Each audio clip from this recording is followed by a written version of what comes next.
So we see the commencement of the final game for today. It's Saffron Strikers. They are taken for strike against Bailey Blasters. Bailey Blasters sitting at the bottom of the table. This one take the edge and go down to a vacant for slip position. And the first boundary for the Saffron Strikers. Riquel Sylvester coming off the mark with 4. So the score is 5 without loss. Alvin Ramnath, right arm off spinner.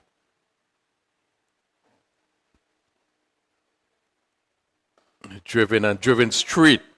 Let's see the fielder from long on. Comes around. It's picked up just before it crossed the rope.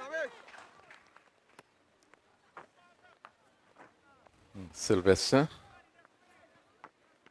And the captain, Kem Charles, who really has not created much of an impact in this tournament. Come, Cutty, one. Back up, black side.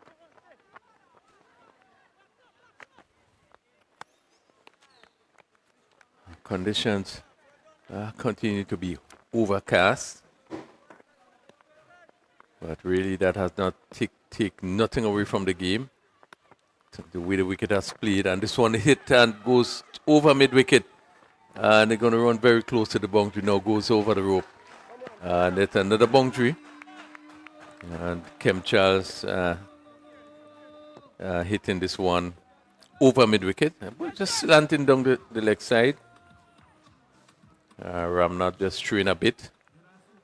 So they end up the first over, 12 without loss. They would want to maintain a run with 12 and above. Bailey Blasters sitting at the bottom of the table. We'll really be hoping for a win here today.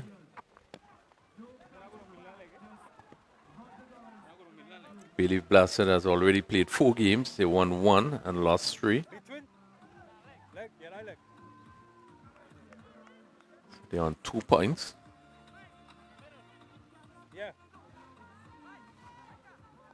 And really would want to improve their point standing.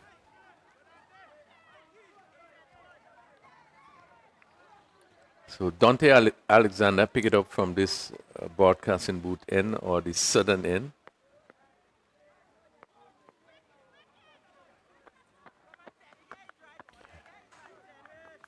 We just witnessed what have been what an exciting game. A lot of shot making. Nutmeg Warriors going down to Clove Challengers. So whatever Nutmeg Warriors can do, Clove Challengers can do it better. Coming off a big win. In the air, this one goes. The third man is coming around and just made a good stop. As we see there, Sylvester looking to swing. Really wasn't in the right position. Comes up there, it went high up and down to third man. And that third man feel like now going a bit straighter, bit finer. Yeah. Captain Kem Charles is on 5.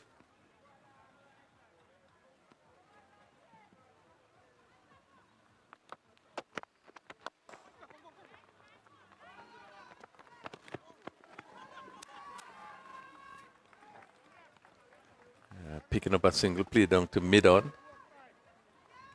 They would be hoping for a very good start. The Saffron Strikers. The Saffron Strikers. They have played 3 matches. They have 4 points. So they are just second from the last position.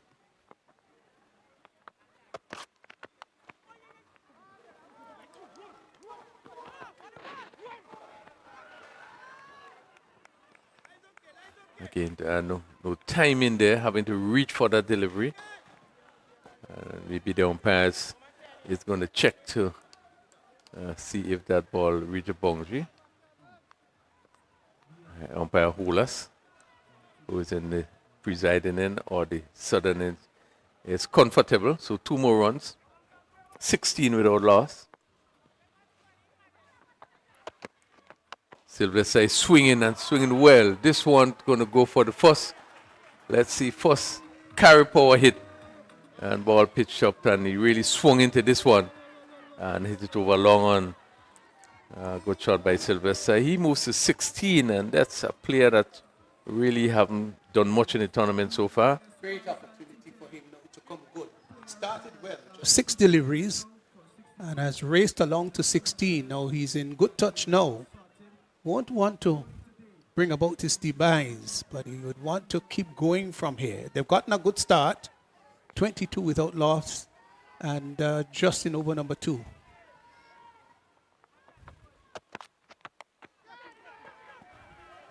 Down to third man, clears the third man fence. Again, Sylvester picking up another carry power hit as he was again looking to drag. Comes off the edge, but the important thing here is that he swung hard. And as it picked the edge, it really flew over the third man fielder, who just had to look at it go by his head. Inadvertent. That's not where he wanted it to go. But in this version, it doesn't matter how they come, how pretty they look. The issue is how effective you are. That's important. So we are going to give you the teams within the over.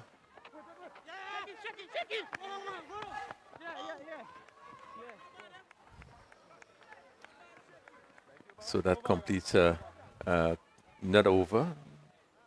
Good start, Saffron Strikers. They are 29 without loss after 2 overs. With Kem Charles, just 4 from 6 deliveries. Rickel Sylvester, 23 from 8 deliveries. Dante Alexander going for 17 in his first over. Yeah, let's just give you the lineup for Real Property Grenada Bay Leaf Blasters. Micah Narain, Dylan Douglas, Imran Joseph, Wavell Benjamin, Dante Alexander, Kiran Kotoy, Calvin Blush, Alvin Ramnott, Dwayne Walcott, Shaquan Olive, and Dana George. For the Saffron Strikers, Othniel Lewis, Kem Charles, Javel Paul, Raquel Sylvester, Sheehan Brathwaite, Ruel Williams, Adrian Thomas, Leland Pascal, Nicobe John, and Tyron Charles and Justin John. That's the lineup for the Saffron Strikers. Imran Joseph picking up the attack from that northern end. Imran Joseph, one remember really his challenge in the last game that they played. Really exciting cricketer, and he's not afraid to tell you how he feels on the pitch. Again, looking to swing. He's out caught behind. Again, Kem Charles really not in any sort of position, just looking to swing. And ball coming off the edge, and once again you see that's Charles, but Sylvester. Good delivery. One that was pacey, had height attached to it. You could see him bending his back, dropped it in short, and looking to cut. The ball took the edge. Keeper took the catch. And so Saffron Strikers, they've lost the first wicket with a total on 28. Yes, a good blow struck there. We see the bowling of Joseph. As we said, he's the sort of player that is going to come at you, not only with the ball, but sometimes with his voice. And you can see that he displayed that after the wicket. Yeah, Brathwaite has come in to join Kem Charles. But they got off to a rousing start. I mean, just lost a wicket, but with the run rate 12.43, that's healthy. It's important to maintain that run rate.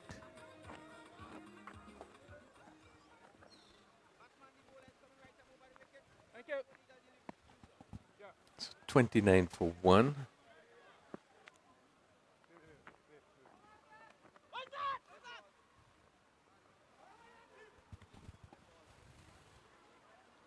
Has been a tremendous batting display by Clove Challengers. Oh, it was. Really. They just took the bowling by the scruff of the neck. It was a good total posted by Nutmeg Warriors. And they chased it down. In the end, looked more like consummate ease. Yeah, you expect 110 and 9 overs to be competitive. Yes. There was no way that that was competitive in terms of the chase.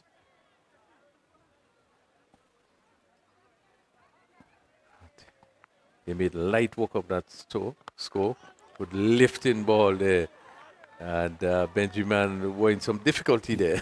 Yes. Well, Brathwaite rather, he got one that was short and might have just snaked back in a little bit and had him looking rather awkward, like a cow on ice. But no harm done in the end. Maybe that was a little bit unfair to the batsman to say he looked more like a cow on ice.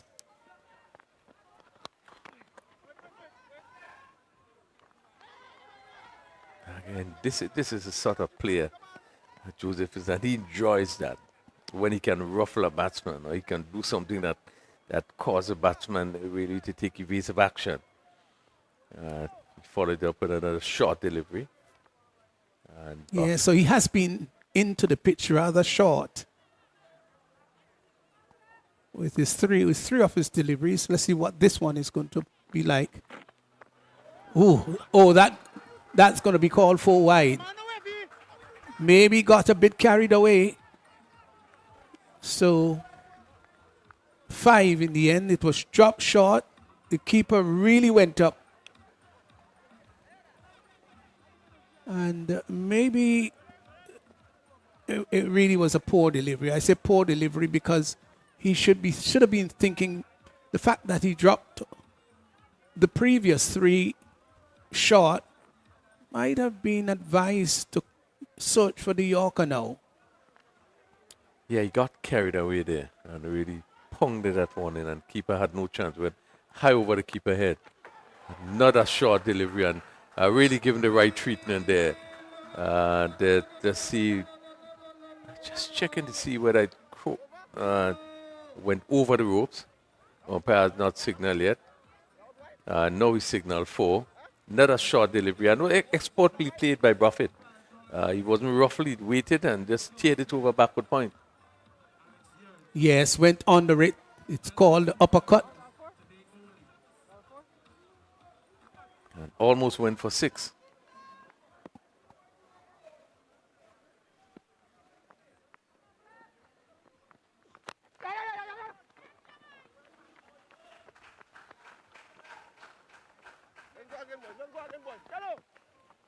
Yeah, so Joseph, as you said, just got a bit carried away. So end of 3, 39 for 1 exactly, 13 runs per over. That's his scoring rate now, which is pretty healthy.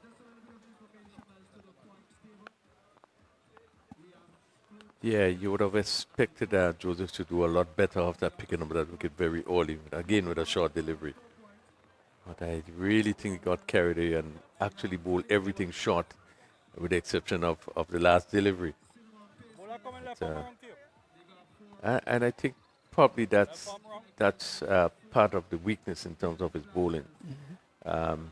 He's aggressive, he runs in, and seemingly love to see the ball, taking the batsman high up. And that's what clearly seen in that first over that he bowled.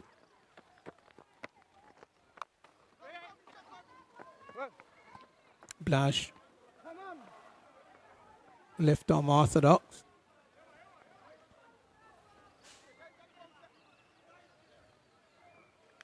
Yeah, but these days, players can uppercut you for 6. Gone are the days when they allow those balls outside the arm stump rising to just go into the gloves of the keeper.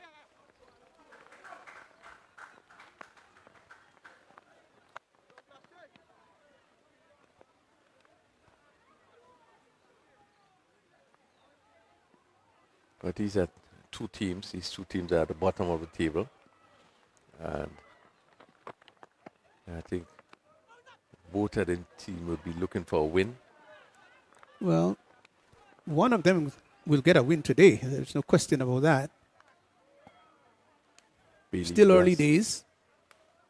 Bailey Blasters at the bottom of the table, followed by Saffron Strikers. Keep on it.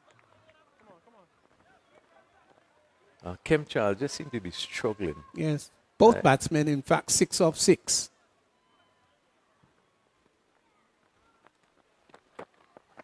Kem Charles in the last few tournaments, this one reverse. Well, I wouldn't call it a sweep, but a reverse swing. Yeah, as to whether that's out of desperation and frustration, whatever the case, it was effective. Swung that around. What should have been backward point turned out to be backward square. Well, because of the reverse hit.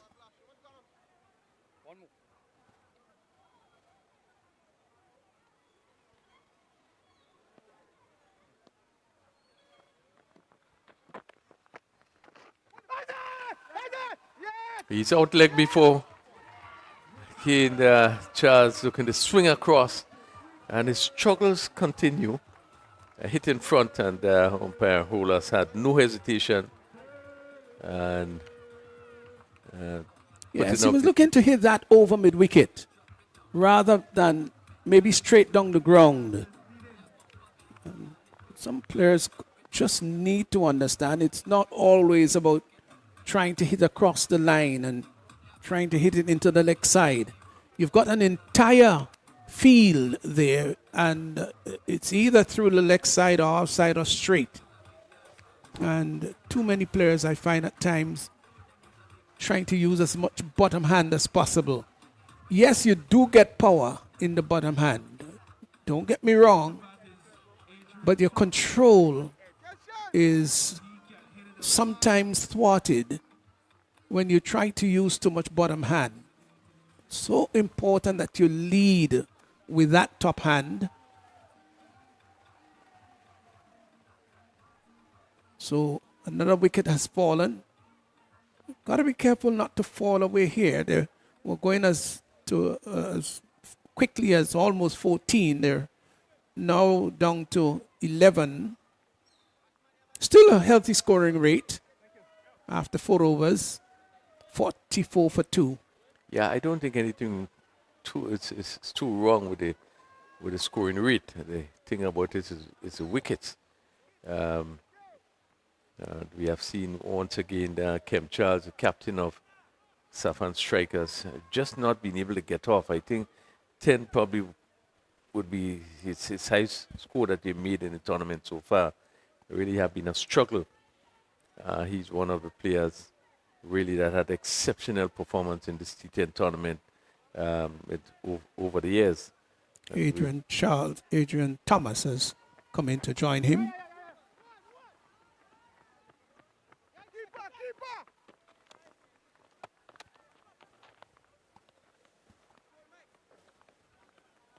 Ball, Mike. Let's take.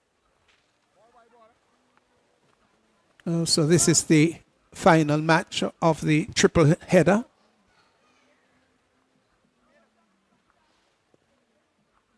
It's been a busy day for officials and players and commentators.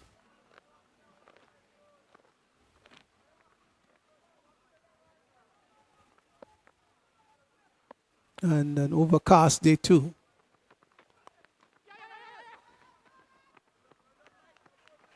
Turn down to fine leg.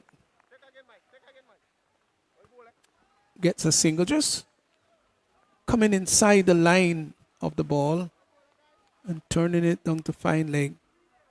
So Thomas is off the mark and now brings Brathwaite into strike, who is going at 100, 7 of 7.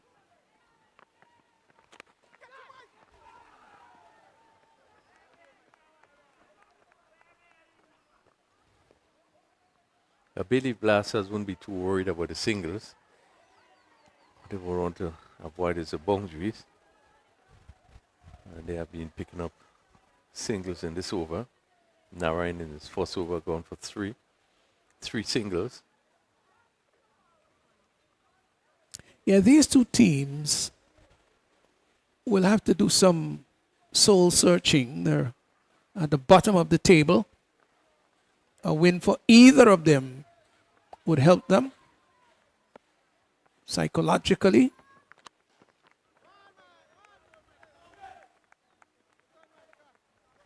Ball struck down to long off and results in a single.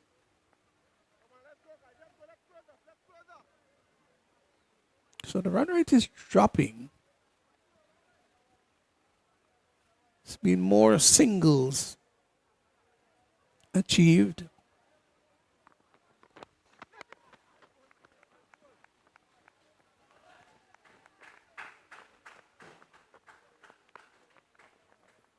Saffron, Mike, 6.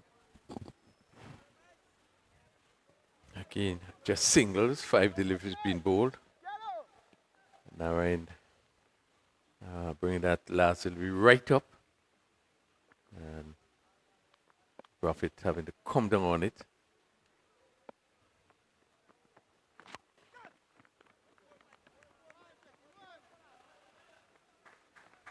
And that can be considered a fairly good over, 6 runs in the over. All singles. The Saffron strikers 50 for 2 we have at the halfway stage. So as you said, the run rate just come down to about 10. Sharon Buffett 9 from 9 deliveries, and Adrian Thomas 3 from 3 deliveries. Rather dull afternoon. Yeah, but the crowd has had quite a bit to cheer about. And it's quite a gathering of spectators, quite a bit of persons out there. We see people sitting just at the northern end, and facilities are provided there for seating, comfort. So we have seen that to our left, to our right, and just to our left, to the left of the pavilion, hit down to third man area, and it goes down to the boundary for 4. Short delivery, and Thomas getting on top of this one and hit it up. So it went over that short third man or backward point area, and it went across the road for 4. Well needed boundary to keep the score ticking over and to keep the run rate at a pretty good pace. This one past the keeper. See if it comes off the bat. We wait for the signal of the umpire. Just one. Yeah, getting some bat onto this one.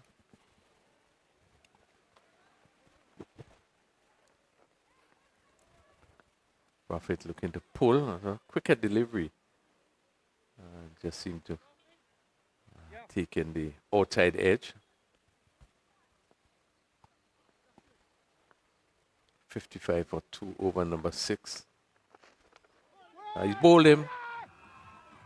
Again, probably going across too far, as we probably will see the replay there, and ball crashing into the stumps. And Well, I think that's one of the more ludicrous dismissal.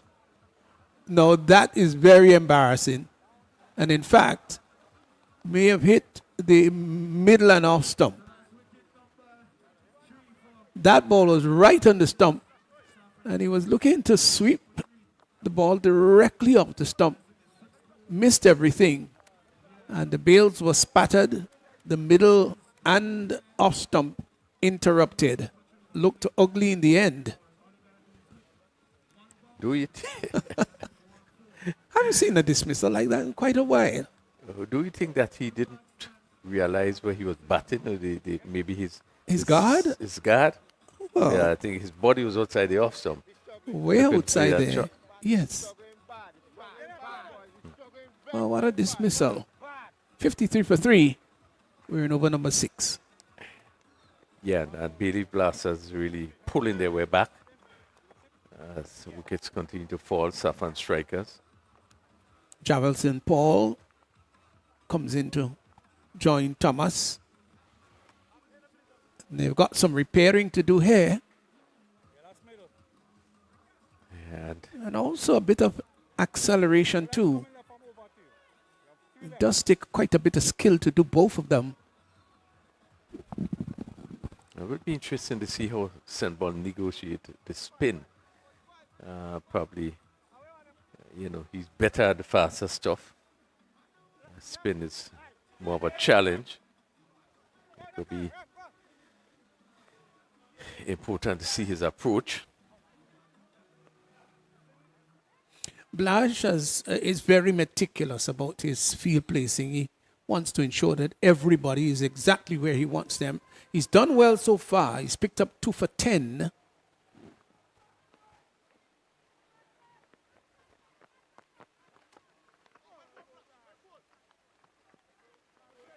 Just keeping his bowling rather simple. That one outside the off stump, let alone by St. Paul.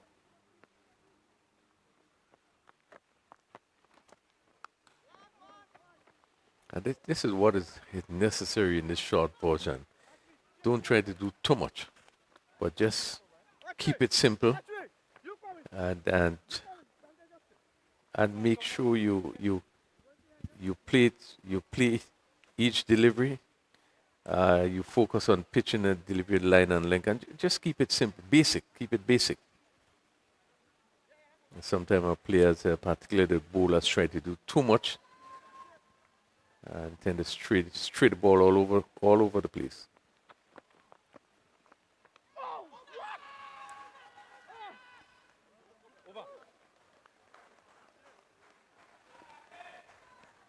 But there was some quick work by the keeper there.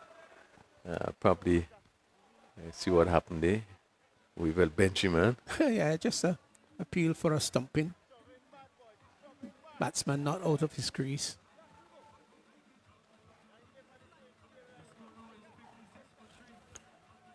Uh, 56 for 3 after 6 overs.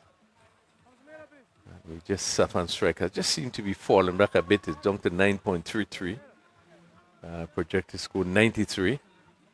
Yeah, so they have digressed in the scoring rate. They were all close to 14 and now dropped to 9.33.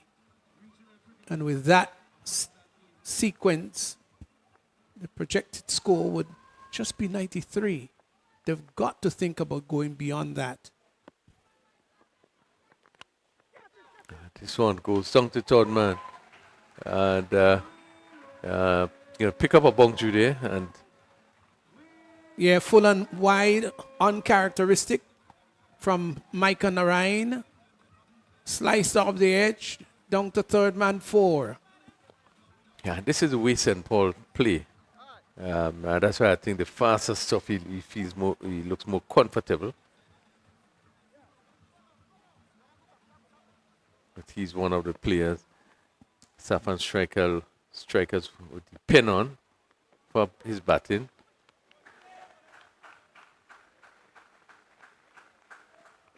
Narayan, the veteran who has played in all the seasons of the T10 championship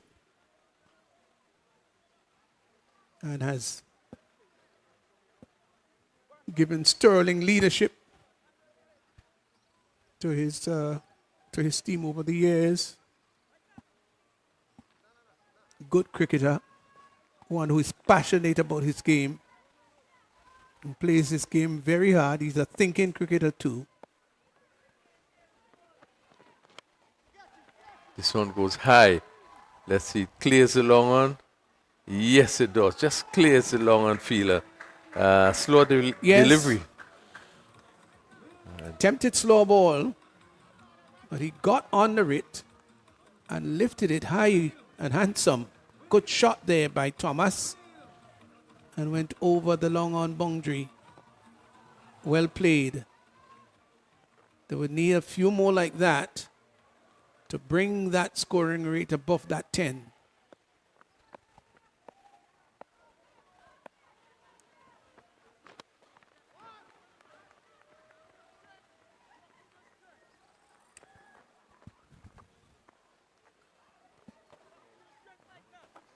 People who would have ever thought that there'd be a 10-10 competition, at least not in our time,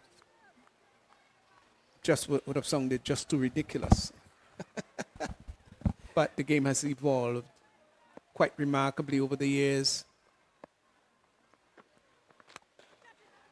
Straight driven from down to the boundary for 4. Great work by the umpire. Great work. And I'll tell you why I say great work. To take evasive action, look how quickly that ball came back. The bowler is in his vision. And, that was spectacular. Gosh, I would love to see that again. Fantastic. Well done. It's called self-preservation. Tremendous work there by the umpire. I absolutely enjoy that refill. Certainly was exciting. See him move.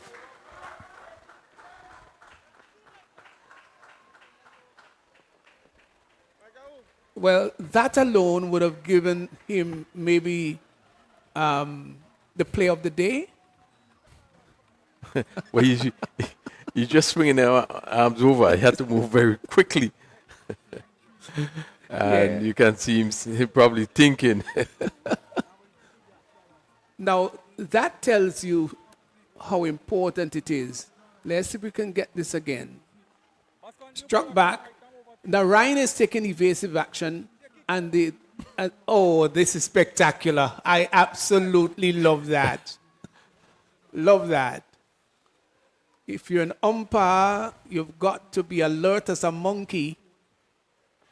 And after getting out of that, there was a bit of a somersaulting. Well done. That's a photo that needs to be put up through the tournament. Yeah, I hope that there could be a still photo.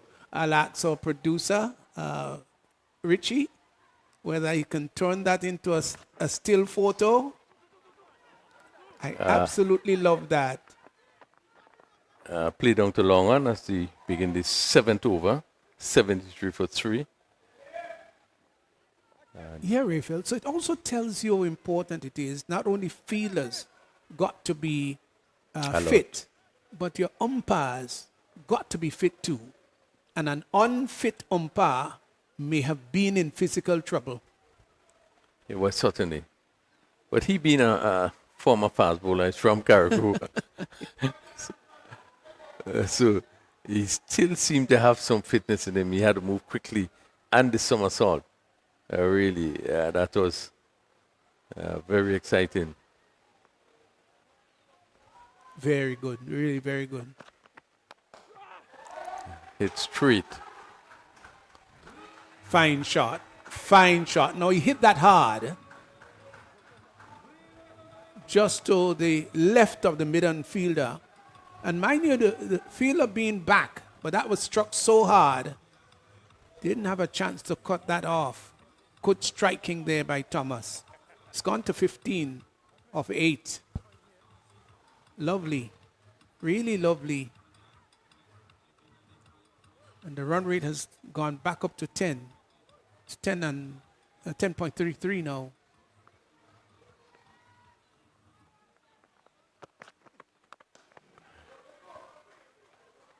Is putting quite a bit of bottom hand into his shots, Thomas. Yeah, He's a big man, strong at the shoulders. I guess strong everywhere too. Yeah, it goes back to what we have been talking about in terms of just a little movement across. Would have placed him in a better position, meaning that he would not have to put that degree of force.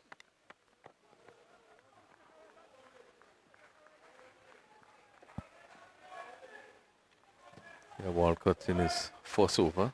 It's gone for 6, 79 for 3. And over number 8.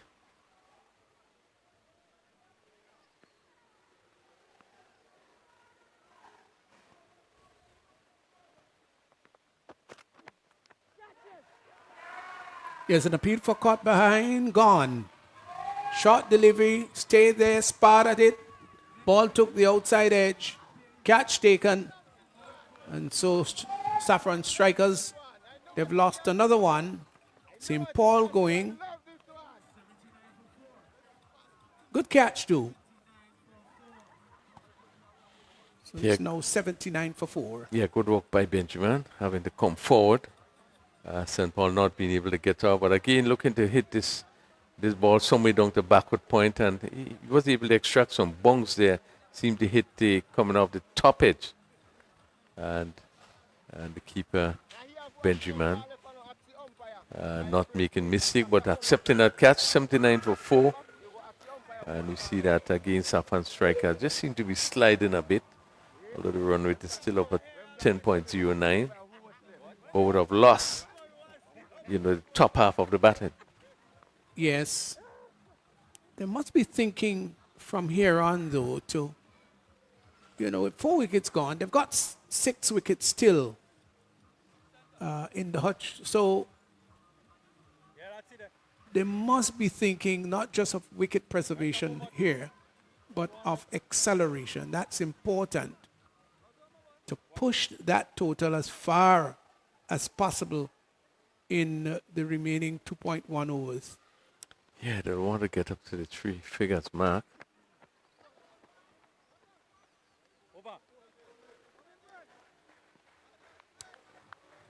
So that completes over number 8. 79 for 4.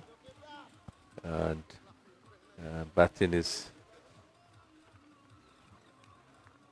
we have the Otel Lewis just joining Thomas, 20 from 10. And these two will really need to push on the next 2 overs. We'll really be looking to take maximum use of next 2 overs. Yes, these next 2 overs must be big.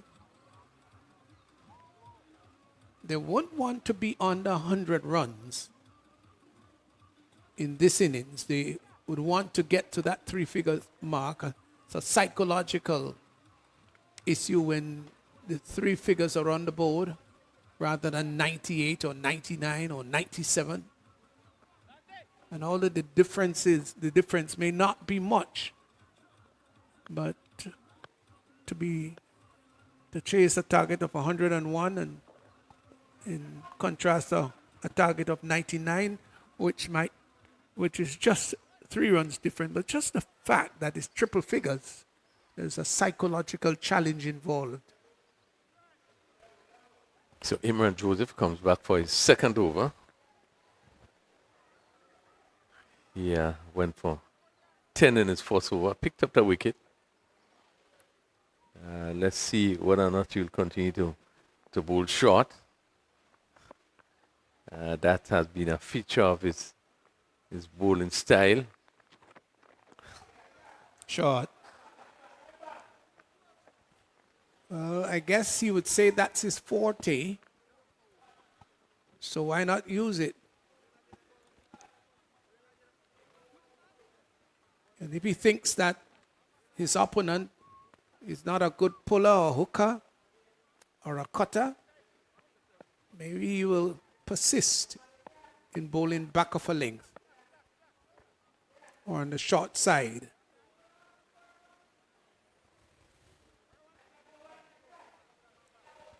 Yeah, he's this sort of cricketer. I said before, like to bounce the ball, like to really ruffle batsmen. I can remember the first year that he played He was called to play for Grenada.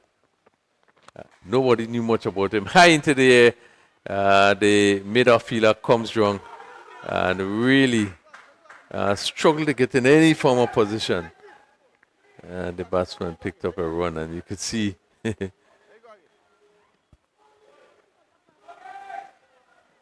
as we look at the replay here.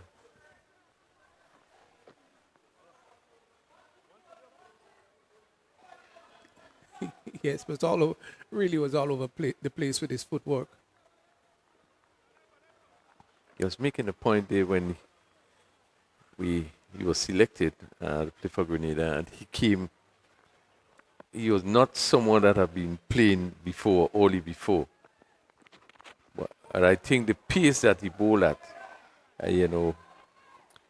would have really impacted, so that I think there was a need for him to bring him on the Grenada team. What year was that, rebuild? I think it probably would have been maybe around 2017. Just 2016, 2017, around there. And then he was selected. He went to St. Vincent and created some havoc. I think he hit a few of the batsmen in St. Vincent with his pace. And there again. Ooh. He had, that one snaked in. And Thomas looked a little bit awkward there as that one came at. Yeah, well, he looked to be in some trouble there. Well, I just wondered whether it shouldn't have been called. Maybe it was. Maybe the height. The height. So that is sort of nature. I think he created a real impact in St. Vincent. I think he hit a couple of the batsmen from Dominica. Yeah. I think Sebastian was one of them he hit, and that's the young one. But he did create a sort of store. The pace that he generated, and that shortest stuff that he bowled. And any wicket that give you a life, it could be a handful. Yeah. But with all of that, you still have to use some guile, just some That's correct. good cricketing sense. And this one is hit, and this one goes down to the boundary. And that goes, let's see. Trying to make sure. Well, he used the pace well. And it goes for all the carry way. power hit. And in this particular over, all the deliveries were short. Everything was short. All the deliveries were short. And yeah, I think it's an area of his bowling that you really need to look at. Yeah, that came off the outer portion of the bat and went all the way down to third man for a carry power hit maximum. So 88 for 4, we into the final over. Saffron strikers will want to get up to at least 100. 9.78 is the run rate.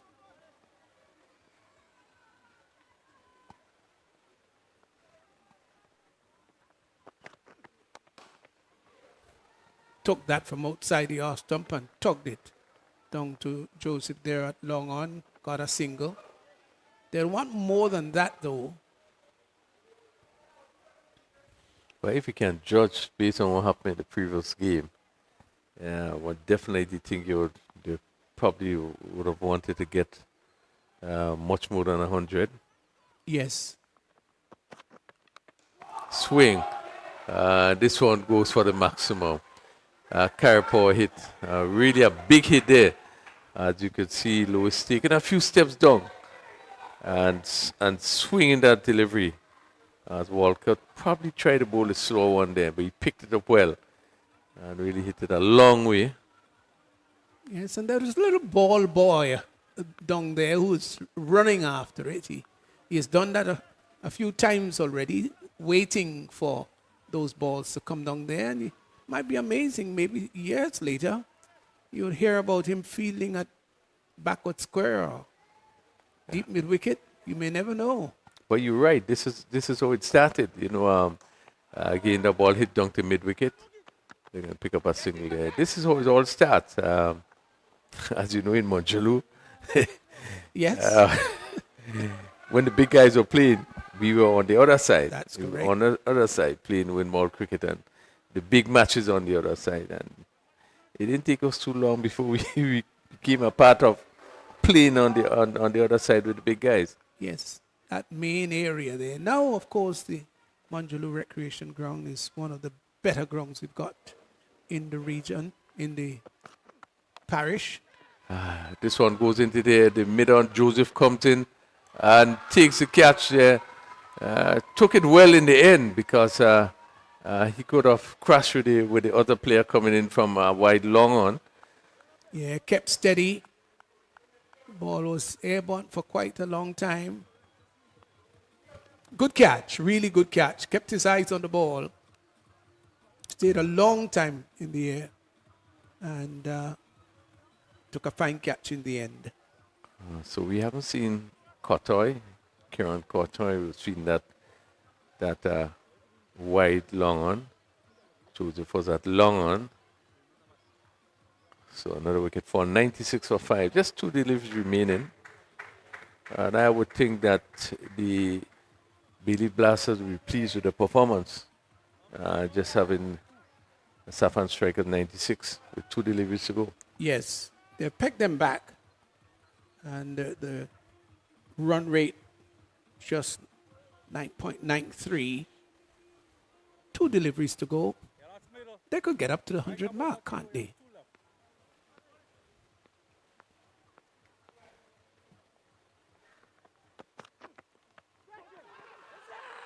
There's an appeal for caught behind. Out And caught. the umpire gives out. Down the leg side, swung at it. Maybe just taking the edge. Keeper going around, or maybe coming off the glove. And the appeal went up. The fatal finger of the umpire went up. So another wicket has fallen. Yeah, I think that umpire Holas was probably waiting until the batsman faced him so he could see and then put the finger up. But yeah, very clear. It seemed to have come up somewhere close to the gloves. And Nicoby John really having trouble with the scorers. Has not done much. Another player from Karakou has not done much in the tournament. But, Justin John will only face 1 delivery. 96 for 6. Yeah, so Bailey Blasters, I think, will be very happy with their returns. They bowled well, particularly in the last half of the Saffron Strikers innings. They bowled well. 96 for 6. This is the final delivery coming up. The bowler coming right arm over, you have 1 left. Justin John will face that final legal delivery. Shouldn't be a wide, shouldn't be a no ball. Lives that. Dunks. Taken. Down at long on. So what a way to climax the innings. Just a 1 ball. Lifted that. It went high in the air. And the catch taken down at the long on area. So that completes the Saffron Strikers innings. 96 for 6 of 10 overs. They didn't get to that 100 total that they would have liked to, but at least their runs are already on the board. And Bailey Blasters will be challenged to score 96. Let's look at the bowling there for Bailey Blasters. Imran Joseph had 1 for 19. It was 2 wickets for Calvin Blash, 2 for 11. He bowled pretty well. And Dwayne Walcott, he had a 3 for 14. There's no wickets for Ramnath and Alexander.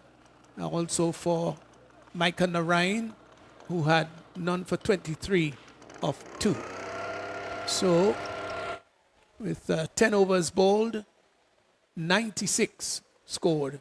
In regards to the batting, well, Saffron strikers, nice to see several of the batsmen getting into double figures. Charles went for 10, 23 to Raquel Sylvester of 10 deliveries. And Brathwaite had 9, 24 to Thomas of 17. Good cameo. Jabal St. Paul, 9 of 12, or 12 of 9 rather. And Justin John not out, no score. And so by and large, not the biggest total. They would have liked to get maybe about 110, 115 of their 10 overs, but had to settle for 96 for 6 of their allotted 10. Yeah, they will be disappointed with the final score of 96 for 6. The start was pretty good in terms of the run rate, and they were scoring really at a good rate. But the batters really was not able to carry on. And when you lose your top half of your batting, then you would struggle. And we were seeing them really struggle to get up to 96. They didn't play the spin too well. Blash came in and did bowl 2 good overs. But all in all, I thought it was a good performance by Bailey Blasters, who kept at it, kept things tight, and certainly would have come off for the first half of this game to be the team that probably in a better position. Yeah, absolutely. So this match is nicely perched. 96 for 6. They need to make 97 for victory. And 96 for 7, beg your pardon. So they need to score 97 for victory. And of course, Bailey Blasters will think that they're in with a great opportunity to overhaul this total. We'll be back for the run chase.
Welcome back here at the Lassa Just Plain Field. Saffron Strikers, of course, they got up to 96 for 7 in their 10 overs. The Bailey Blasters, they've got to chase that down. They get to 97 in 10 or less, then they will be afforded victory.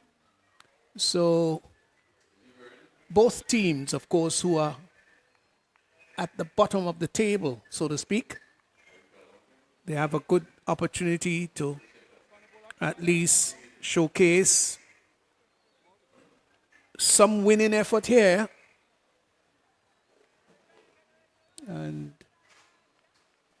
Kotoy and Narain opening the innings for Bayleaf Blasters. Kotoy taking strike. Here is Lewis with the first delivery. That is pushed out to extra cover. So there is a backward point. There's a cover square, extra cover, and a mid-off. So it's a very packed offside field. Very strong one, too. The concentration should be outside the off stump. Turned up on the onside. They will come back for the second no, decide against it. So Kotoy is off the mark.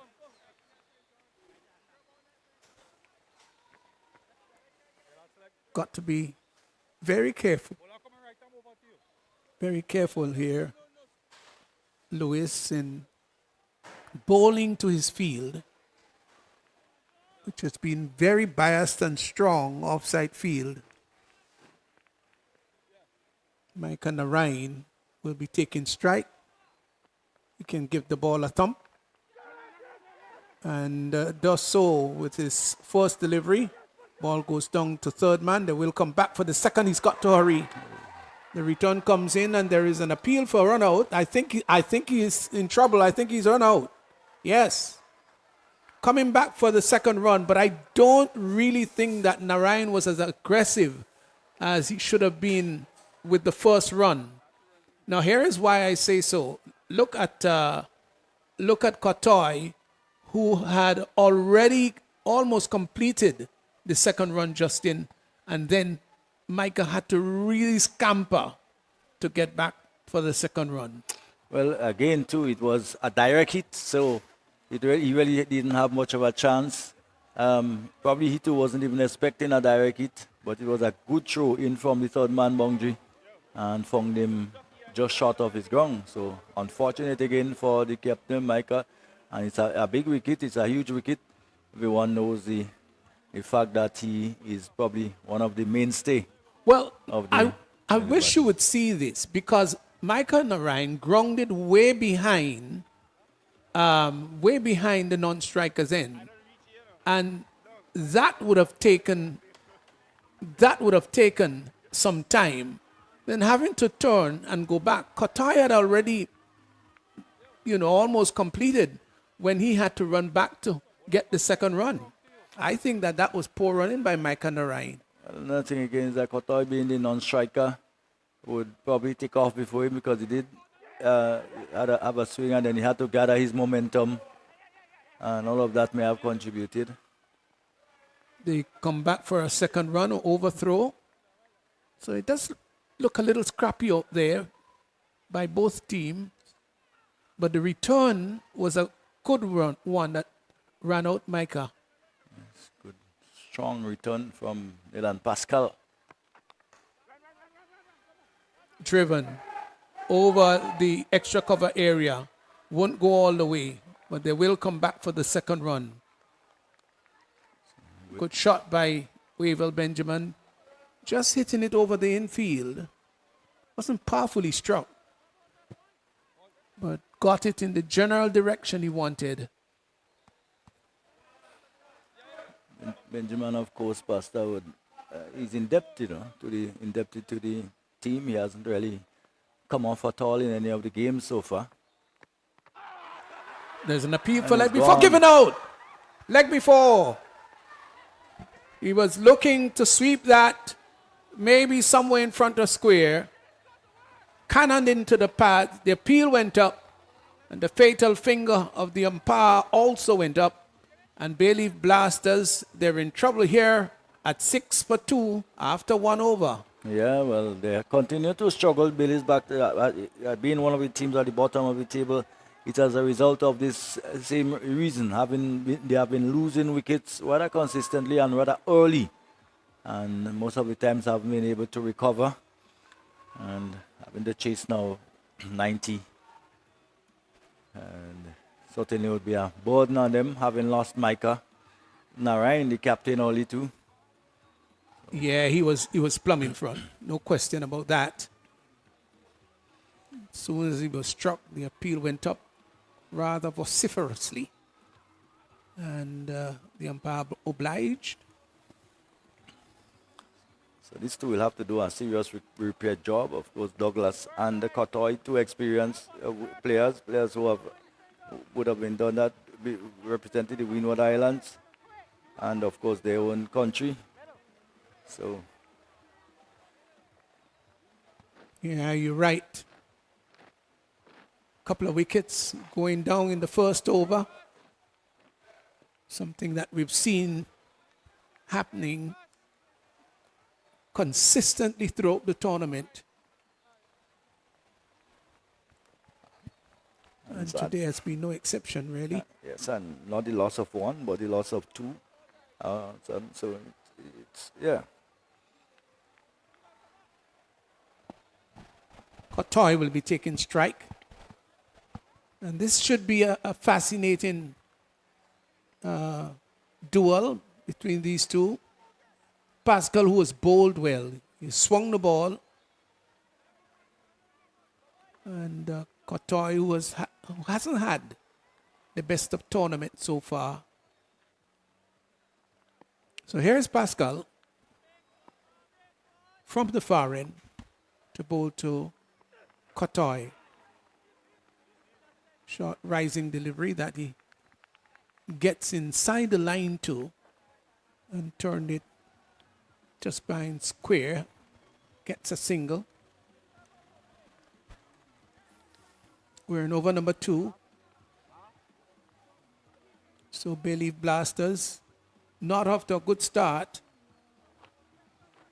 They've got to score a 10.19 to get to that for the 90 runs that they need of 53 balls.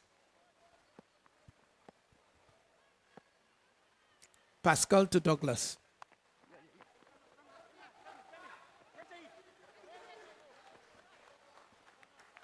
Cuts the ball down to sweeper position and gets a single. All the teams, they've backed up their batters and bowlers out there in the middle.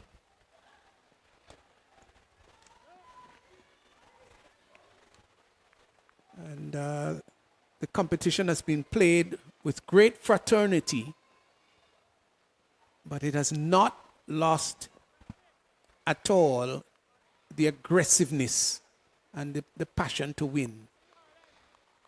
All of these players are, one way or the other, friends. Good ball, really good ball, right up in the block hole. And in fact, he's showing that there was movement.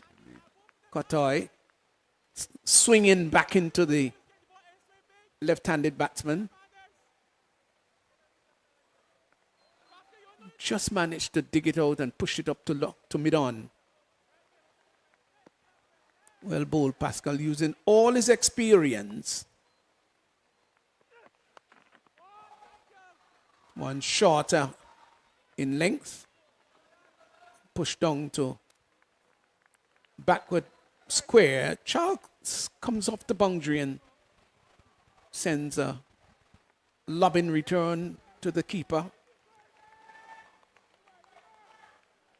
Did play a couple of seasons in England, I know, Pascal. Not sure the team for which he's played.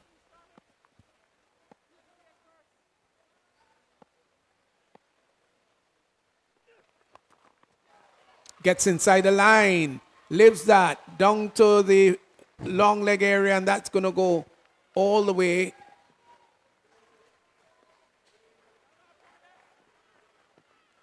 Look how he got into the line, into it, and lifted it, and went over the boundary line. You make it, Justin. Yes, he did. In the end, comfortably over the boundary, 6. So Carib power hit maximum.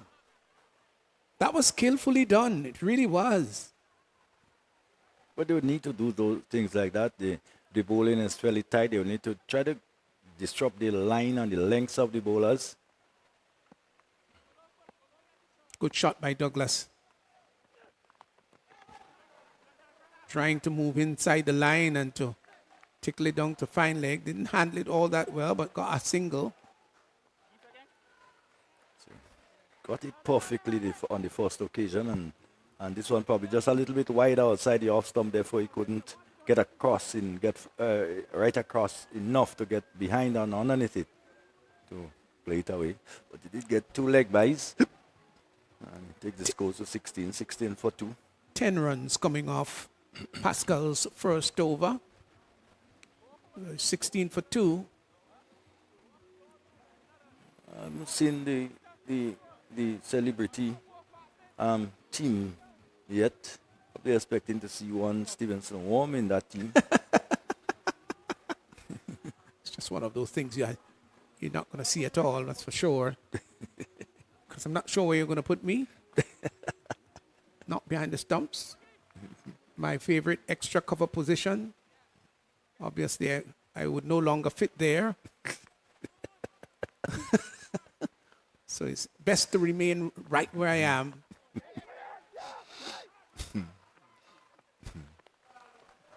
Describe the happenings. When you have celebrity status, then you're protected, you know. Oh. Yeah. Love the game. Absolutely passionate about it. But my vision, which is not as acute as it used to be in the former days, that would be of danger to me. So might as well. And the agility, obviously, is not there. Oh, that's sweet. No, that's a fine shot. Really a fine shot.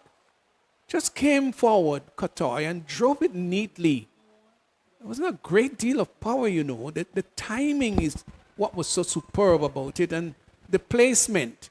Those were the 2 features of that shot that really was admirable.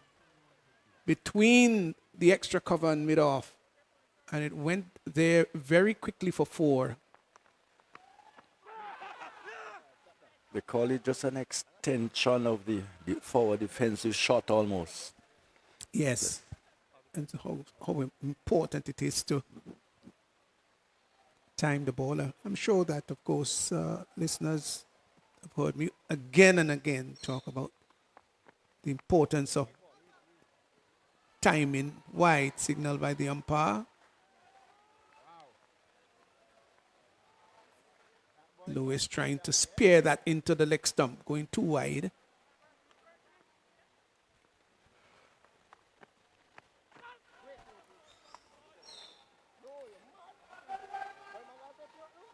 But Kotoy do seem in this tournament to be just Umpire struggling. Holler's just signaling a wide, a little bit belated. I think the bowler looked rather quizzical at him, as if to say, are you going to call that one? And the umpire said, yes, I'm going to call it wide.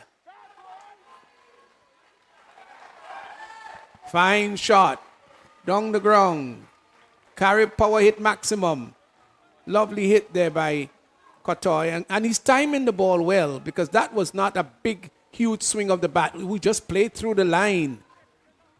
Allow the top hand to come into play and drove it sweetly. Beautiful shot. It does confirm, Justin, that you don't have to be always trying to hit the skin off the ball, the leather of it.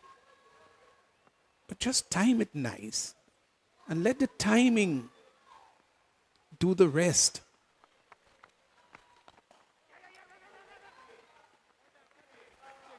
Out to extra cover, which is extended.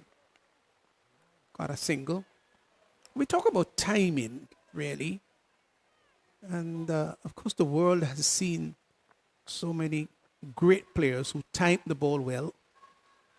Bran Lara was such a wonderful time of the ball. Sachin Tendulkar, Frankie Worrell, Everton Weeks. All of these were great timers of the ball. Richards was a combination of power and timing. And one who has underachieved, and I'm sure that you would agree with me, even before I declare who that person was. Yeah. Carl That, Hooper. of course, my favorite player. Carl Llewellyn Hooper. Oh, Carl Llewellyn Hooper. What a wonderful time of the ball he was. But I think he lacked passion. I, I want to say that maybe Carl was so unassuming that it's always difficult to tell what mood he's in by his facial expression. I think it always just look the same way all the time. Never look overly excited. Never. So I think that's why sometimes he was just too cool at times. Yes. For a cricketer. Scored 137 against Pakistan, and I deem that to be one of the best innings I've seen him played. Don't forget, you had Abdul Qadir, Waqar Yunis, Wasim Akram, all of these part of the bowling attack. And he got 137. It was a fantastic batting display. If he could have combined that natural gift and time ability that he had with gumption and stick-to-itiveness, quite frankly, he would have done much better. They go through for a quick single, and they get it. I always believe Carl was one of the batters who had success, good success against the great Shane Warne. Even so, to the point where he was almost reluctant, it seems, or the captains of them were reluctant to use Shane while Carl was in flow. Yeah, that's true. Shane Warne, and quite frankly, didn't have a phenomenal record against the West Indies. But the duel between Shane and Hooper and Lara and Shane, they were always fascinating.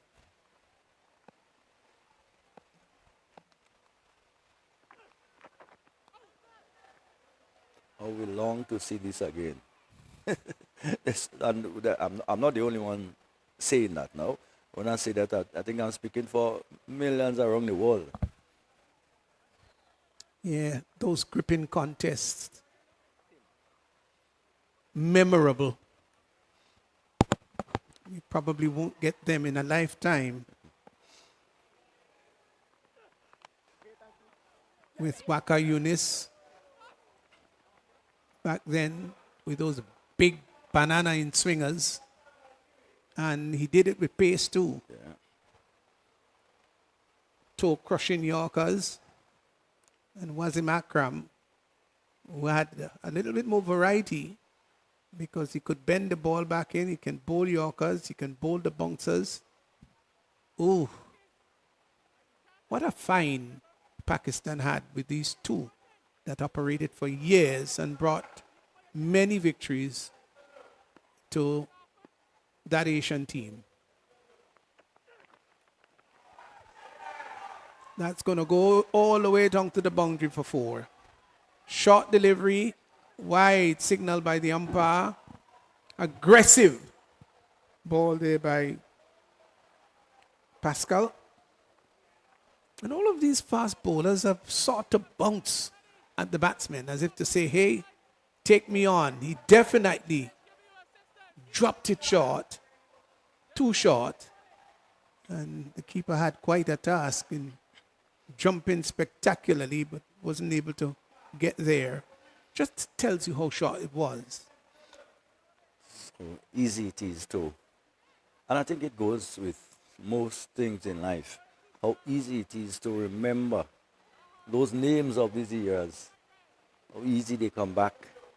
You look around cricket today, but you probably can't remember the names of of some of the modern day cricketers, if you're asked right now. Yeah, well, there are many more. There are so many now with franchise cricket all around the globe.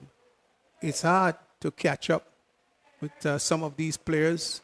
IPL, the Sri Lankan League, the BPL, Bangladesh, then you've got CPL. So many players. There are literally hundreds of them now across And even the here world today, playing. Oh, that had him sort of but I thought he played it well. For a moment, it looked as though he had him sat dancing. But quite frankly, you know what? I would love to see that again. Was he both feet off the ground when he played it? That's correct. That's right. Both feet were off the ground. and that would be a free hit because it was a no ball. It was chest height. And when you look at it again,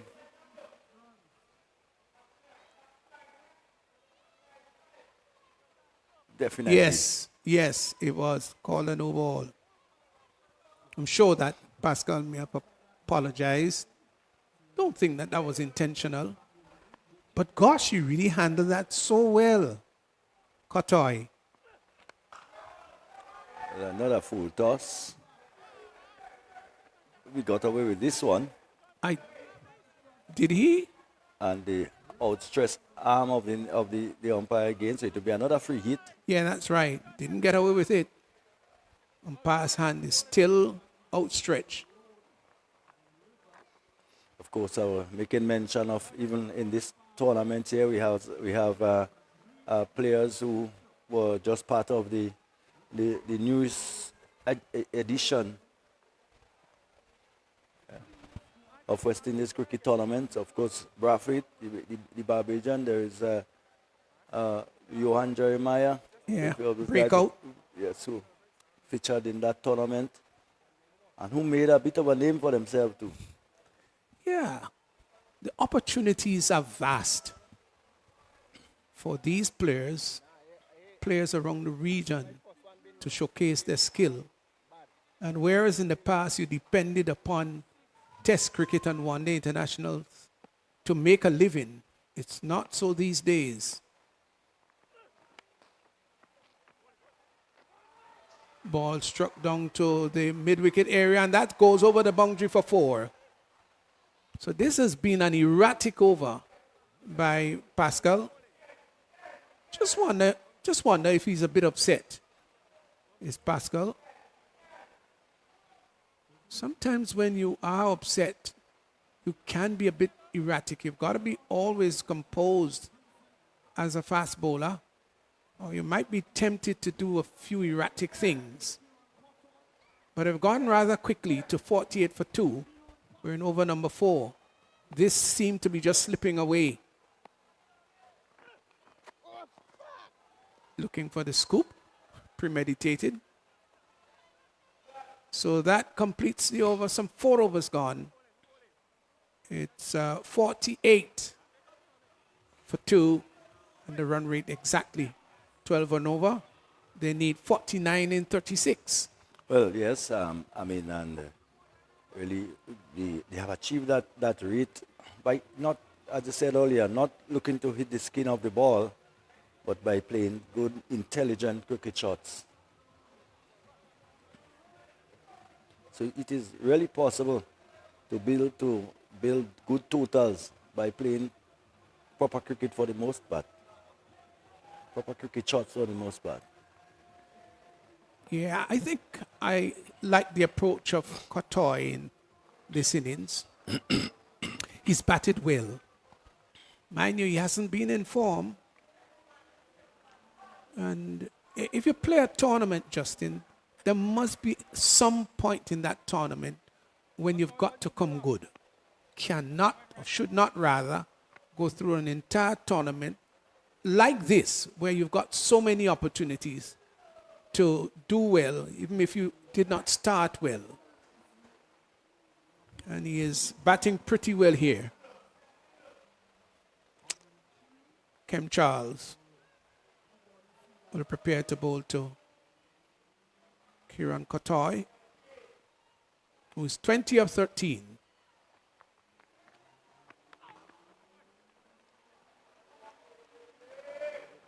could see his approach is much better. He's more selective in this particular match, is Kotoy. Lives that one. That is a huge hit, and that's gone over long on for a huge Carib power hit maximum. Great shot.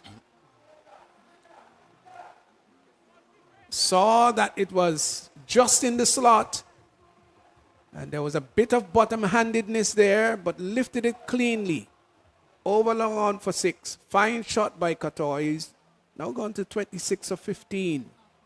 Yes, and brother. The 50 coming up. And This time, yes, and he's off the back foot and cutting down to the deep cover boundary. They will come back for the second run. Bad cricket there. The throw was not good. And in addition, there was no backing up.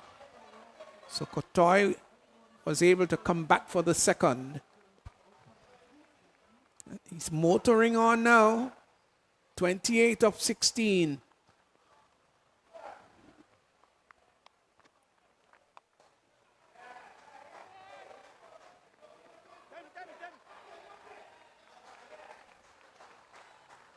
They do come back for the second. Just getting a little bit onto the back foot, yes, Kotoy, and hitting that airborne, not catchable, down to the deep cover boundary. So 10 runs already coming off the first 4 deliveries. Well, he drags that one from outside the off stump down to the deep mid-wicket boundary. And they come back for what would be the second. So 2 more.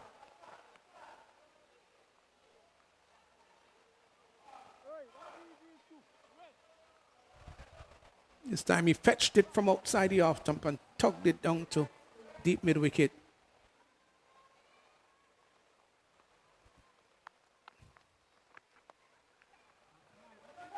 Kotoy takes a catch. Yes. Well, he was looking to go for 1 too many. And he had already gotten 12 in the over. Got a little greedy outside the off stump, looking to force it. And the ball peeling off the outer portion of the bat and spiral into the air. Catch taken, and Kotoy makes his way back. Bayleaf Blasters. Well, he's played his role well. They're now 60 for 3. 5 overs gone. So we're just at the halfway stage, but Bayleaf Blasters would want to fancy themselves out front here. It's the way they should see it. Kotoy there probably looking to pull away on the onside when it should have gone with the natural movement of the ball, which was going across towards off stump. He probably would have gotten more onto it, but he looked to go some way over long on and just managed to top edge. And a good catch in the end by Sylvester. He had to turn and run back to take the catch. Not always an easy catch when the ball is coming from over your shoulder. But he did well and he held on to it. And see the back of Kotoy. A good partnership by these two. Yeah. So 37 needed of 30. Imran Joseph has come out to join Dylan Douglas. Can this be a turning point in the game? With Kotoy just gone, and he was really motoring on, was traveling on, was oozing in confidence. But with this breakthrough, can Saffron strikers sneak in something here just to stem the tide? The required run rate is just 7.40. It's not big. Tyrone Charles in. Down the next side. White signal by the umpire.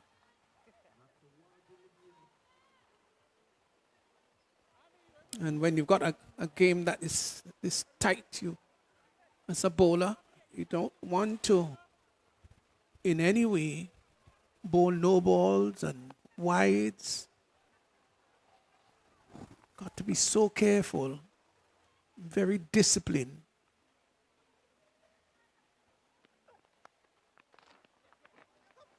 They will go through for a single. Keeper not collecting the ball cleanly. Took the glove and ricocheted across to his left. The batsman saw the opportunity to scamper a single. They got it. Brings Imran Joseph into strike. He's going to be facing his first ball. Seem to be taking what? Does that look like a middle stump guard? Maybe.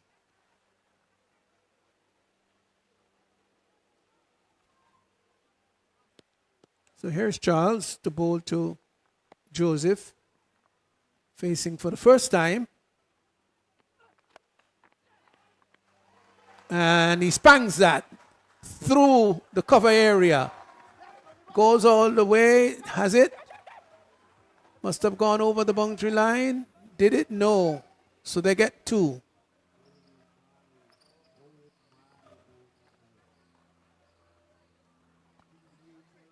Had to make great coverage.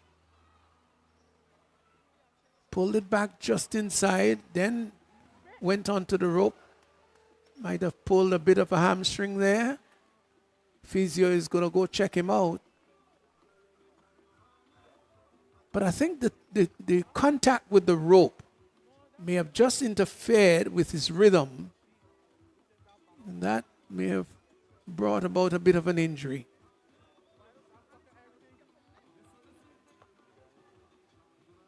So Bailey Blaster 63 for 3 into the 6th over.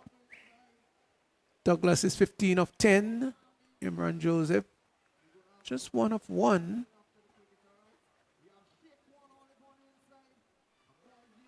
A bit of a hold up in play now. Who's the fielder down? Did you get the fielder down? Looks like Kem Charles to me.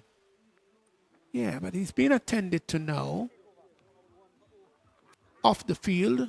Maybe there'll be a substitution for him.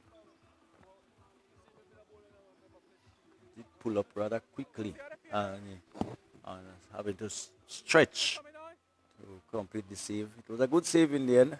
Yes. He may have just done the calf muscle or something like that.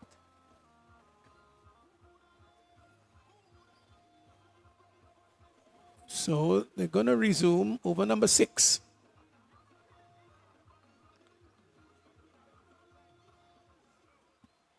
We've had an overcast day. The entire day has been overcast. Rather uncharacteristic. Sun did not even peep out for the day to say hello and good morning or good afternoon. I guess it would have made for a rather comfortable day for the players out there. Not very hot at all.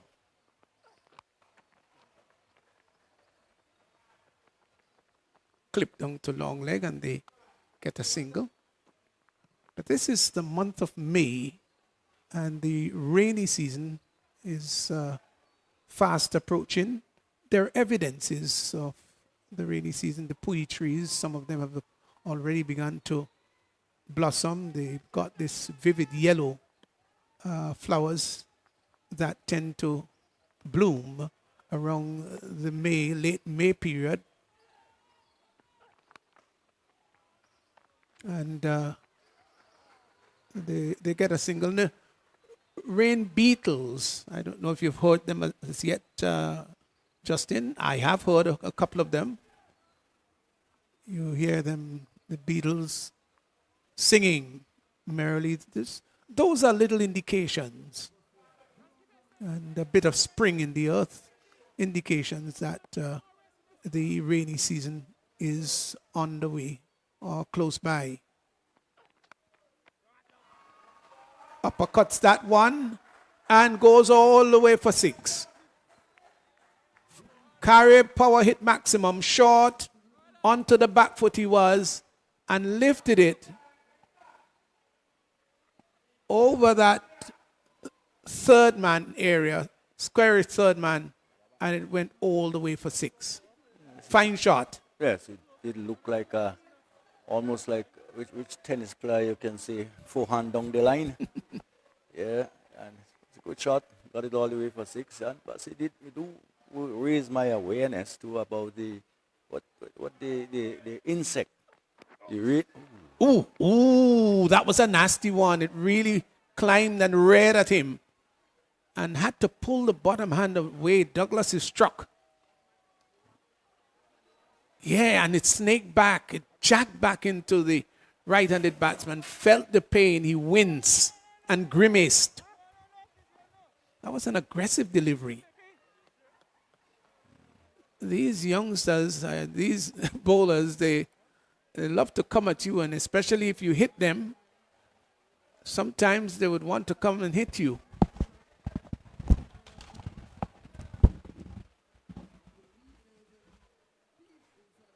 It was an aggressive delivery. Bailey Blasters 71 for 3. 6 overs gone. So another 4 remaining. The required run rate is not challenging. It's just 6.50. And the run rate is rather healthy now at 11.83. Welcome back, Raphael. Yeah, and really, again, we see Bailey Blasters looking to take a 2 points in this game. I think they deserve to. They are at the bottom of the table. 71 for 3 with 4 overs to go. Would think that they are in front. Yeah, bring life back into the tournament. So Despite the standing there, I think both of the teams still have a chance of, if they do well for the other games, and could be challenging, maybe one of the 4 spots. Yeah, well, still another 7 or so days remaining in the tournament. So a lot of cricket, really.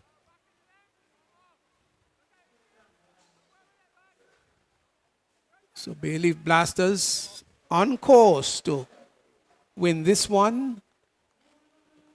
They need 26 of the last 3. Or of the last 4, rather.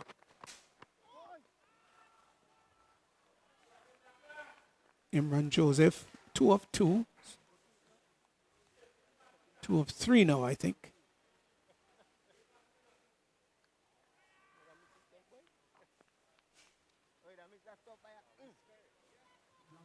Dylan Douglas has played a good innings of 22 of only 13. Here is St. Paul. He leaves that in the air, and the ball drops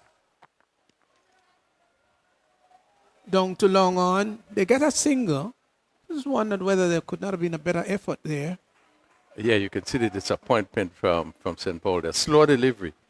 And Joseph did not get in hold of it. And you can see the disappointment on the face of St. Paul. The fielder probably should have made a better effort. They would need to pick up wickets now if they're going to fight their way back. Nice shot, nice, clever shot. Was advancing down the track, and the ball was pulled back in length and just dabbed it down to third man. That was good batting by Douglas. It's gone to 23 in over number 7. So 24 needed. 21 deliveries. The ball taken from outside the off stump, hit down to long on, gets a single. Good return to the bowler's end. So they don't have to do anything rash here, Raphael, with only just under 7 runs per over needed. They Yeah. can rotate the strike and then look for the odd boundaries. Yeah, just over 3 overs remaining. Push it around, pick up the ones and the twos, and create that little pressure so that they'll make some adjustment in the field. And there must be some bad deliveries ball in between. Slow ball, clipped down to mid wicket. Thought about the second, the return into the keeper's end. And we certainly see the pressure there. The fielder coming in off the boundary. Just juggled with it a bit. And it's just that the batsman at the non-strikers end really wasn't looking for 2. But this is what you want to create. A sort of pressure that will create the misfields. I think Imran was saying to Dylan, rather, was saying to Imran, look, there certainly was 2 here. Why didn't you come and get it? Pulls that down to the deep mid-wicket area, and that goes all the way for a carry power hit maximum. Good shot. Yeah, good shot. Shortest in length. And Joseph was into position and really hit it. And went a long way over backward square. And picking up a maximum. And that will make life a lot easier. Imran Joseph. 10 Douglas, who would have played that shot. Moves to 24, 81 for 3. 16 needed.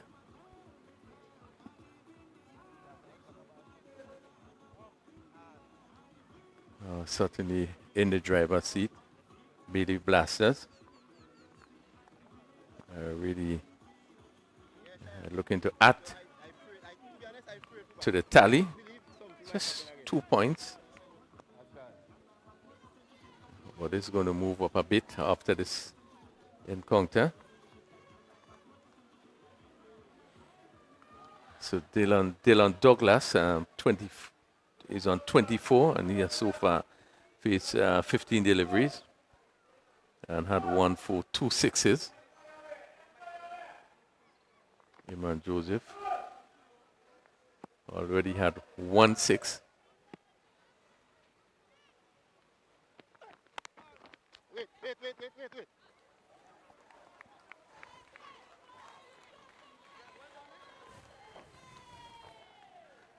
So 16 required. And the better part of 3 overs. So there's actually more balls than runs. And Yeah, with that, 16 and 17. If I hear you all, I've been going to swing after it though.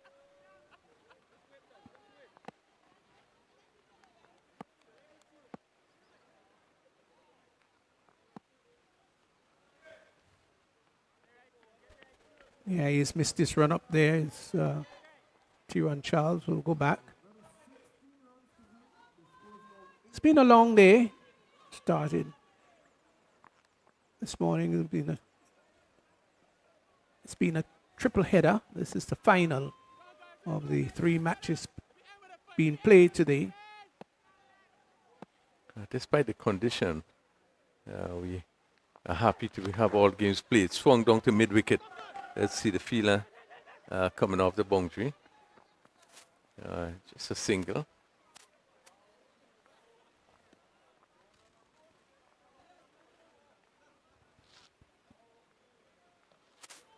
Douglas moves to 25, 17 deliveries.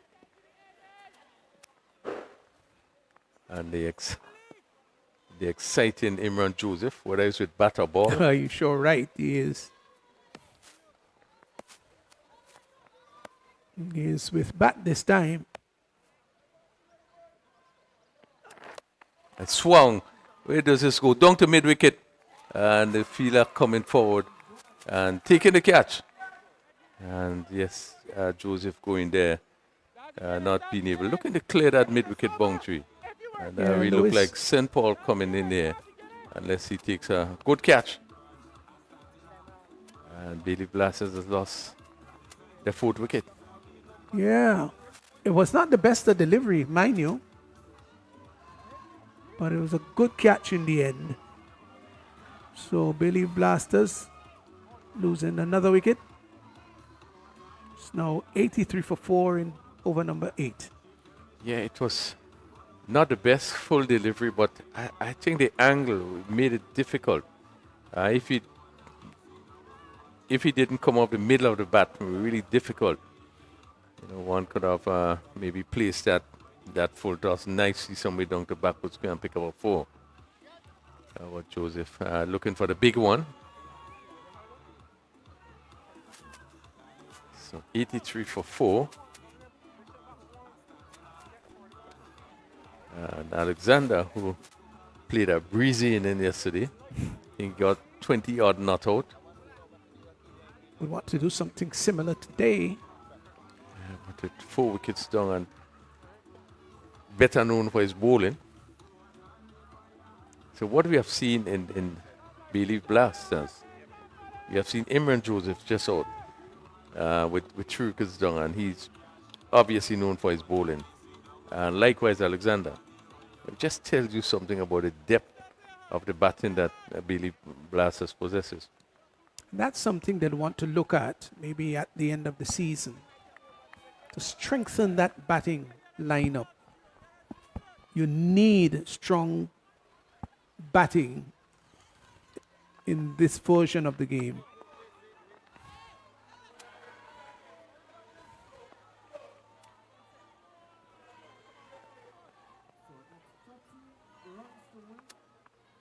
Rather quiet period as we come down to the end of another day, which was generally on the overcast side throughout the day. Still being able to get in 3 games. Charles to Dante Alexander had a big swing at that one. He wasn't close to it by any means.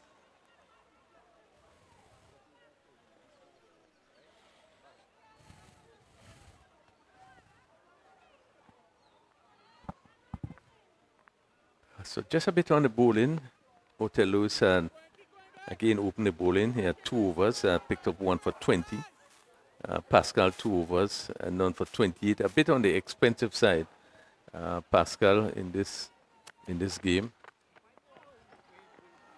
Wide signal by the umpire. What's the state of wicket keeping? Your thoughts here in Grenada, Refill? Well, what I can tell you, as you know, Grenada is a country that produces a lot of good keepers. Most of the keepers that would have represented the Windwards and probably even go further would have come from Grenada. You know, the likes of, well, as you know, Junior, Harold, Flash Williams. We do produce really top keepers. At the moment, people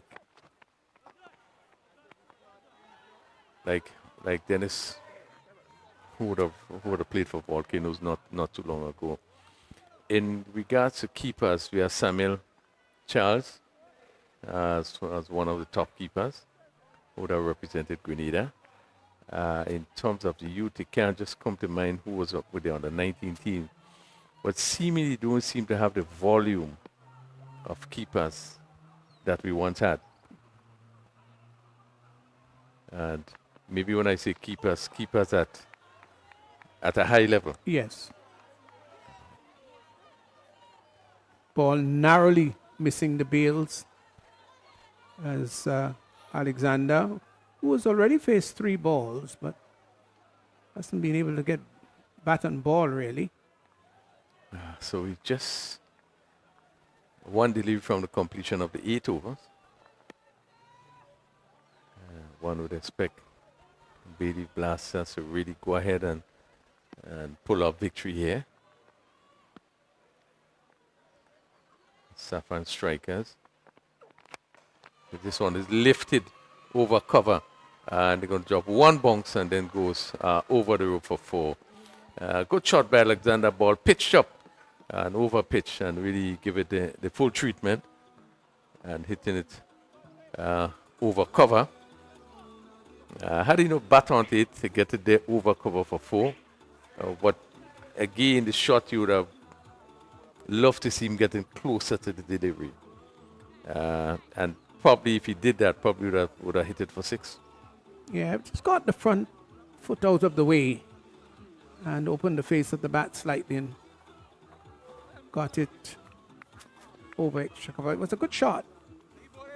And so the Blasters, they need for the 8 of 12 balls. Alexander finally getting off the mark. He's on 4 after having faced 4 deliveries. And Charles has completed his spell, 1 for 19.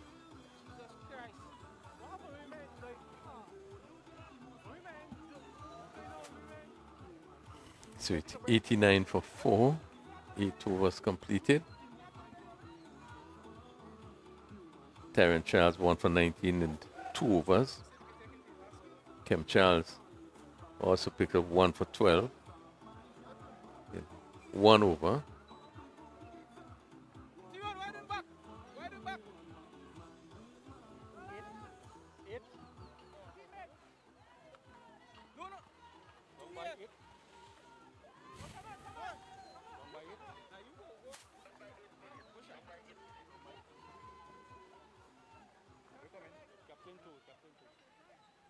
So Charles is going to continue. Charles, captain of the Saffron Strikers.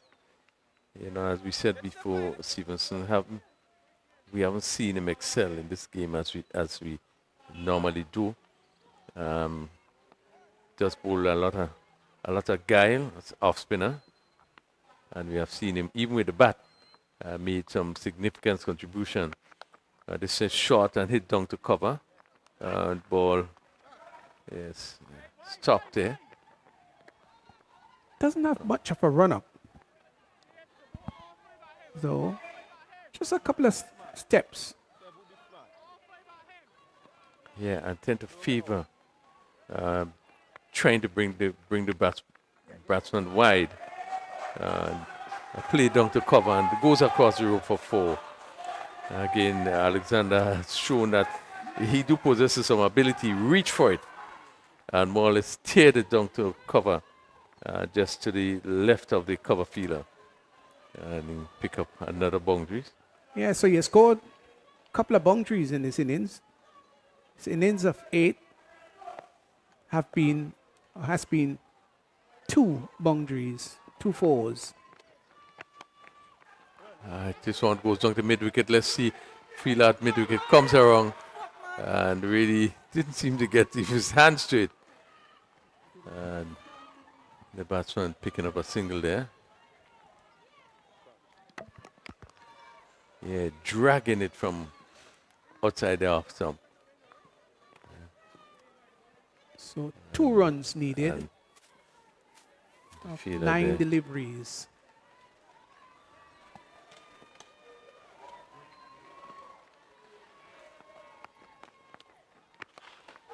This one is swung. This goes over mid-wicket.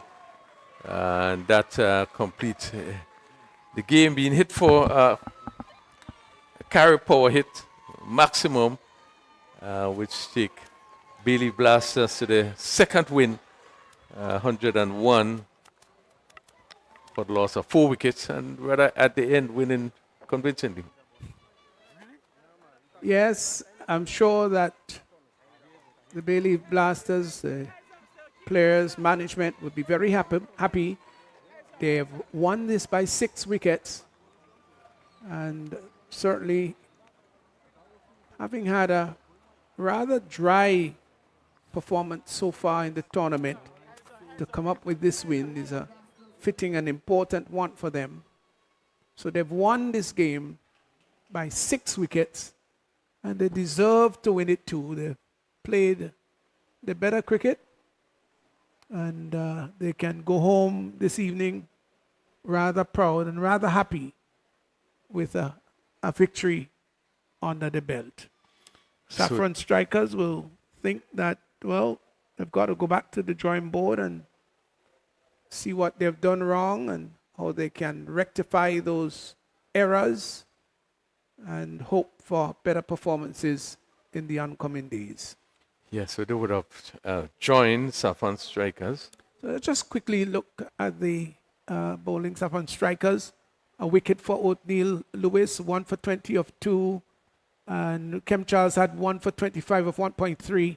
And Tyrone Charles, 1 for 19 of 2. Those were the wicket takers. St. Paul's didn't pick up a wicket, 1 over for 10 runs. And Nealon Pascal, not at his best today at all, none for 28 of 2. Yes, they would have had to pick up wickets very early. Kieran Kotoy batted very well for 32 of 19 deliveries for those 32 runs.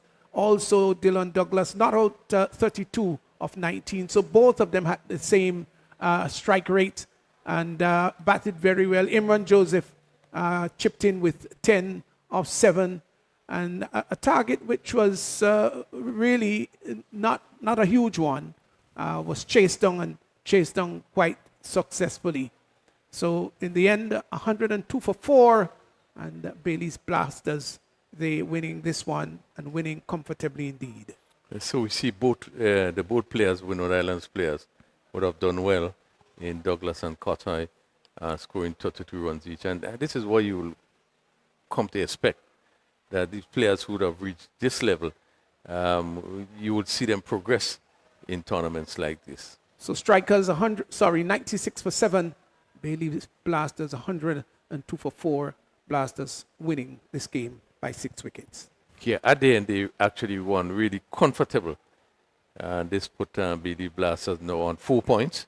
They joined Saffron Strikers on 4 points, but I think they would probably just move ahead because of the averages.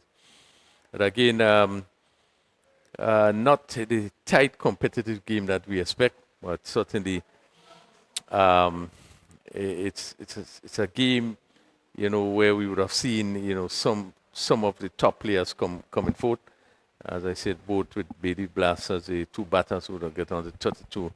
And as you said, it wasn't the best day for Pascal, but you would always find that no matter how good you are, there's a period of time you come and sometimes you're just not on. But it has been a good game, and and we are all pleased to see that all the games are completed despite the conditions today. Yes, it was a rather gloomy. We're just going to check the lineup for tomorrow, God's willing. But the day was overcast for the entire day. It was relatively dark, hazy conditions that prevailed, but the players handled it rather well. We were wondering earlier whether we would have rain that would interrupt the matches, but certainly it hasn't. Just 2 overs extracted in the second match. That's the only effect we had in regards to the weather.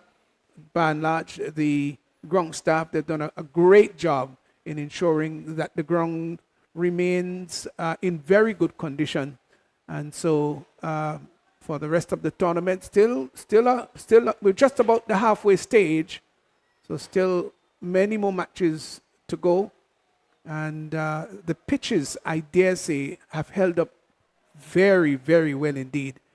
Hats off to the ground staff. I think they've done a great job. Yeah, they certainly has done a tremendous job. And so make sure with all the challenges we have been able to have cricket right through without any major problem. Really, the pitch itself, and really the pitch has played in such a way that has made it even for the batters like the bowlers. We would have seen today that the bowlers would have been able to get a great deal of bounce.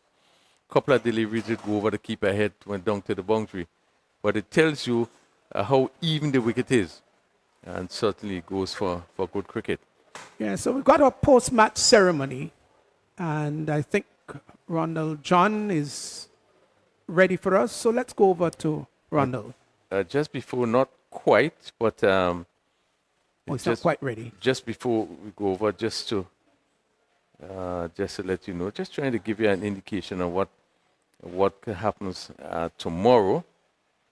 As we move into another round of Clove Challengers, you will come up against Bailey Blasters. And that will be the first game that's at just about 12. And then Ginger General, they come up against Saffron Striker. So these are the two games we have on for tomorrow. And as the tournament gets into its second week, we expect that those games will become tighter and tighter. Okay, so let's go over to Rondo. John, it's over to you. All right, thank you. I have here with me the Saffron Strikers captain. Kem, things started well for you, but it seemed like you're just not getting the sort of result you want. Tell us about today's game. Firstly, I think we were shot 10 to 15 runs. But nevertheless, I think we bowled pretty well in the power play. But I think we're really not helping ourselves in the field. We're feeling really poor, giving away too many runs. And then when you look at the other team saving runs. Yeah. All right, so these are some of the areas we are gone past the halfway mark. It means that now you really need to win the remaining matches if you're going to get anyway close to the qualifying. Yes, I mean, everybody know what's at stake. We have to win our next two games, and we may be dependent on teams as well. So we just have to try to control what we can and see how it goes. All right, thank you very much, and good luck to you all as you progress, Kem. I have with me also the captain of the Bay Leaf Blasters, Micah Narayan. Micah, a good game for you today? Yeah, first of all, I want to thank the Almighty for giving us the strength and for making us come out victorious in this game. Okay. You had a good start to this game in terms of the reply, and your batters just seemed to be able to really hold their nerve. It was pretty tense. What was the words that you gave to them as they came out? Well, we had a set batter inside, which is Dylan. So I think the batters will go and we just tell him just stick with him and he will take us home, and he did that. All right. So you have won now your second game. You're on 4 points. It means that you still have to work very hard with the remaining games. How prepared are the Bay Leaf Blasters to really make a push towards the playoff? Well, we're in a good position in terms of players in the dressing room. So we're just taking each game at a time. So when tomorrow's game comes, we're going to take it from there. All right, well, thank you very much, Micah, and good luck to you and the Bay Leaf Blasters as you continue in the tournament. We are heading straight into the presentations, and so we're going to begin with the Impact Bowler, and Akisha Belfon, Administrative Officer at the GCA, she's going to help us with the prizes.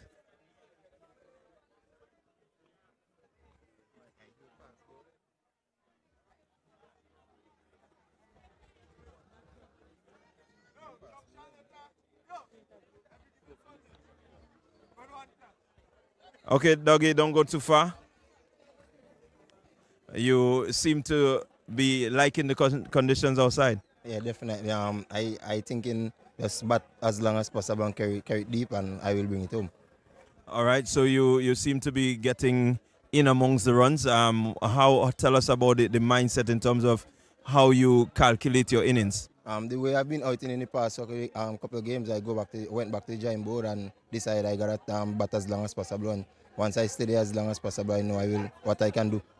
All right, well, good luck to you and the Bay Leaf Blasters. You're not out of it. Still a long way to go. What would you say to the Bay Leaf Blasters fans right now?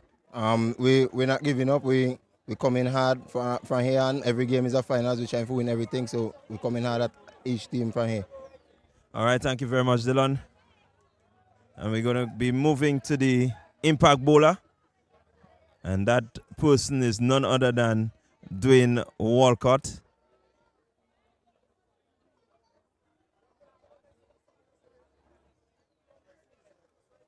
All right, Dwayne, tell us about your bowling innings. Seem to have done really well with the ball. Yeah, well, the conditions today was really great for bowling. Sun wasn't too hot, and today my team trusts me, and I got the job done.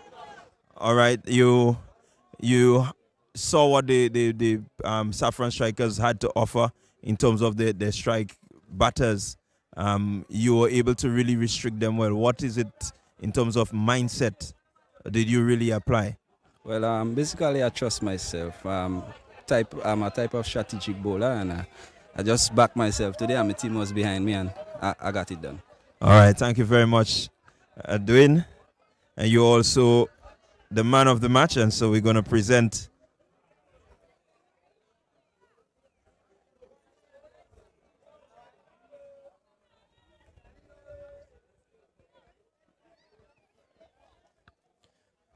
All right, so match-winning performance there. You did well with the ball, did well with the bat. I need you to speak to your fans now. Just give them a hint as to what to expect from the Bay Leaf Blasters. Well, we're down now, put close to the bottom of the table, but the guys is ready to bring the performance, bring the blast in, and we're going to try our best to see if we can finish on top. All right, wonderful. So there you had it from Dwayne Walcott of the Bay Leaf Blasters. Thank you very much, Dwayne. And so that brings an end to yet another day right here at the Last Just Playing Field. It's the Dream 11 Spiceisle T10 tournament. We are continuing. Tomorrow we have 2 exciting games beginning at 12 noon. So please stay tuned, stick with us. We'll see you tomorrow.